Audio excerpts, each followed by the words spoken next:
Sole, intrattenimento e coriandoli. Sono questi gli elementi che hanno composto la giornata di oggi in Prato della Valle.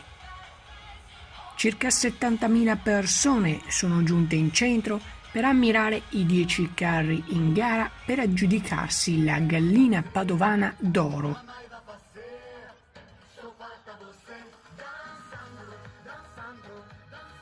In ordine casuale hanno sfilato i paleoveneti provenienti da Santa Giustina in Colle, Paperopoli da Bosco di Rubano, Pandora sulle ali della Speranza da Grantorto, l'Allegria del Circo da Saccolongo, Musica e Colori da Creola di Saccolongo, i Folletti nella Terra del Fuoco da Sarmeola di Rubano, Jurassic Party da Tombelle di Vigonovo, Erbi Maggiolino Tuttomatto da Cavarzere, i Giullari da Campolongo Maggiore e per finire Far West da Campo San Piero.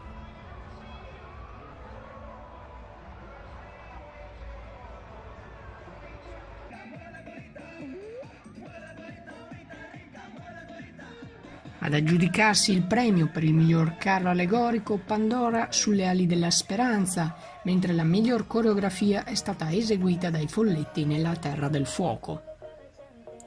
Le comitive hanno girato 2 volte Prato della Valle per poi fondersi con i gruppi di street artist e bande provenienti dalle vie del centro. Per garantire la sicurezza nella piazza, come a Capodanno e per l'Epifania, la circolazione è stata interrotta e sono stati posizionati dei blocchi di cemento in corrispondenza dei varchi. Presenti anche controlli discreti da parte delle forze dell'ordine per garantire la sicurezza.